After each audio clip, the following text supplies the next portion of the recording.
What's going on, everybody? It's a JRPG enthusiast here, your Japanese role-playing game god here, Mr. JRPG here, the guy that would not plagiarize somebody else's review and try to pass it on as my own. Shadowy Elite here, and I am back with another segment of JRPG news. So, let's jam.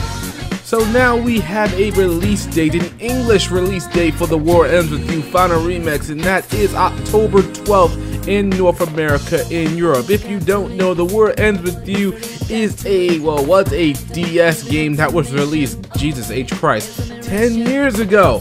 And hell, it's still a pretty good game today. It's gonna have HD videos, advanced gameplay, and of course new content for us to sink our teeth into. People, I highly recommend you play The War Ends With You if you haven't gotten the chance already. It's got, of course, great gameplay and really good character design. Some character designs look really great. And it's got probably amongst the top 5 greatest JRPG soundtracks I have ever heard in my life. And if you just get The War Ends With You for the soundtrack alone, I would just say kudos to you and congratulations. You did the right thing because the soundtrack is worth it by itself. In other news, Octopath Traveler has exceeded 1 million units in shipment and digital sales. That is unbelievable for this style of game, this retro style game that is honestly just probably going to be amongst my favorite JRPGs of 2018. I've sunk in 50 hours into Octopath Traveler yet. I have yet to actually beat the game. I'm on everybody's chapter 4 as of right now. But from what I'm playing, from a pure gameplay perspective, the game is incredibly addicting. I like all of the stuff that I can do with the changing of job classes, giving skills to different characters, and the game is very challenging. It is one of the most challenging. Okay. You know what? I couldn't say that with a straight face. I'm a JRPG god. This game's a cakewalk for me. But for the average person, the game's bosses are no joke, and they will steamroll your ass if you are not prepared. Seriously, if you're looking to get Octopath Traveler, just know that the bosses are tough. For you, not for me. But anyways, Octopath Traveler shipping and selling digitally over 1 million is so good. Not only that, but Square Enix has also teased a rather, well, I guess you could say subtle hint that there might be another Bravely Default game. Now, I have not played Bravely Default as of yet. I didn't play the first one. I didn't play In Lair as well. Maybe I need to, just dust off the old 3DS and start playing it for now.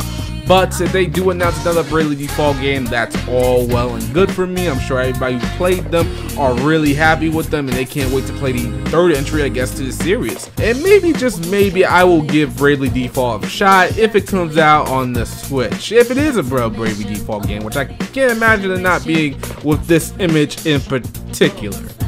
And the last piece of news I have here that I want to discuss is the milking of the Persona franchise, which of course I am talking about Persona Q2. Finally got its debut trailer, we got screenshots and more details about the game. But one of the biggest things I want to know about this game is, of course, you got the Persona 5 characters to be in it, you got the Persona 4 characters and the Persona 3 characters, but you're also going to have the girl from Persona 3 Portable put into this game as well, which is just so mind-blowing because we really thought Atlas just shunned this girl and put her to the side, put her on the shelf, and said pretty much, yeah, you were a nice little thing, but we're gonna leave you up on the shelf to collect dust. But now Atlas took her off the shelf, put her into this game, and that's pretty good. Now, I'm not gonna lie to you guys, I played Persona Q, of course, on the 3DS, but I never finished it, and one of the things that I didn't like about it, you guys know I'm a huge Persona 5 Persona fan in general.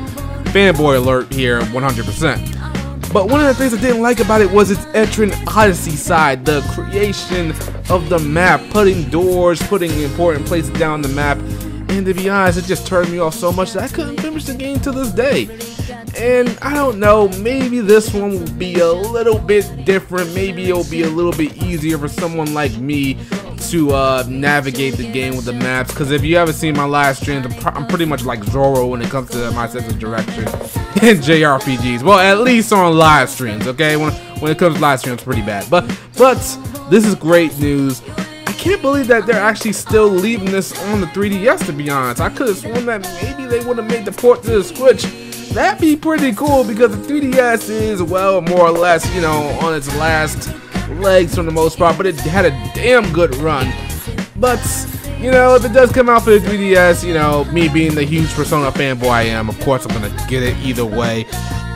Even if it's still more the same like Persona Q was. One of the things I can look forward to is the music. I loved Persona Q's Maze of Life. It's like one of my favorite songs of basically in my life. That's how much I love it. Go listen to Maze of Life if you haven't already.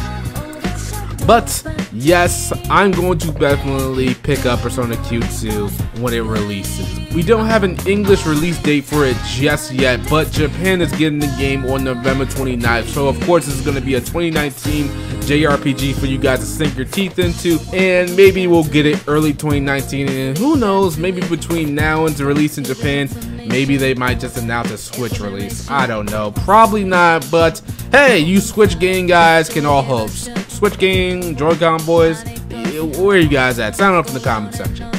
Anyway, that is it for this JRPG news segment. I know I was a little bit late on some of this news, but I figured, hey, better late than never.